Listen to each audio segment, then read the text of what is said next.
Hey everybody, welcome to my channel. This is Deep Cuts Reactions and my name's Greg, and I've been listening to music for a long time. And back in the late 60s and early 70s, when I was building my own record collection and stuff, I listened to a lot of the bands that were current and had just shitloads of albums and listened to some pretty obscure stuff, but with all that I've listened to and all that I've listened to since, there is a ton of music out there that I've never heard, and this is one of them. So this is Alvin Lee, from 10 Years After, and he's with what's his name? Mylon. Okay, it's such a weird name, Mylon LeFerve, and he did this right when 10 Years After was kind of breaking up, and he'd been going out on the road and making a lot of money with 10 Years After, playing concerts, and it's really popular, a lot of people paying to see him, but he was feeling really limited, tired of being just this hot shit blues rock guitarist, and just felt that it put him in a box and he wasn't allowed to do anything outside of that. And the record company was not real thrilled with this album, But it's really interesting. When he did this album, he recorded it there at his home studios, or built studios, his home in England. And God, there were so many weird things about it. He had just tons of people playing on this, okay? I mean, there was 3 members of Traffic, a couple of members of the Stones, George Harrison was on it, all these people.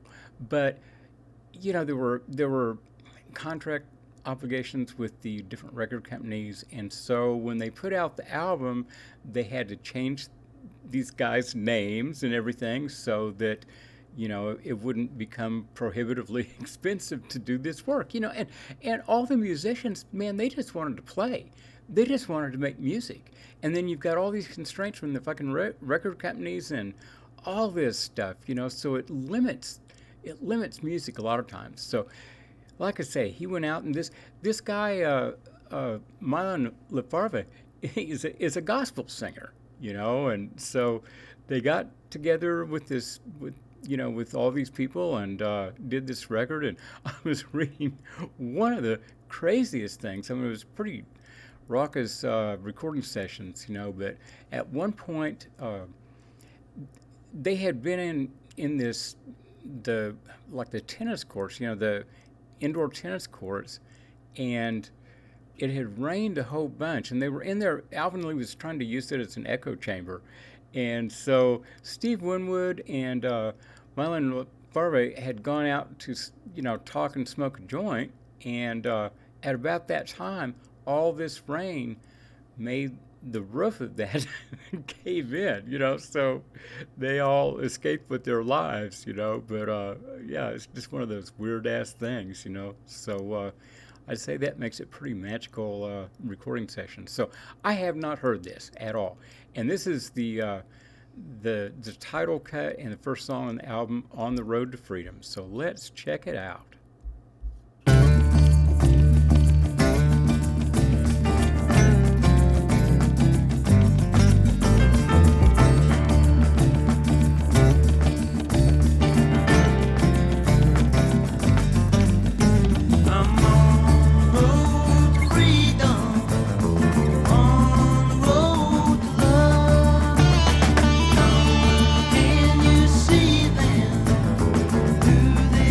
Think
I bet 10 Years After fans did not like that at all.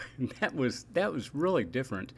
Uh, I wish that when I was looking at the credits that they would tell you, who played on which particular song, because there was a whole shitload of people, and I know they all didn't play on every song, but was that Steve Winwood on piano? I have no idea.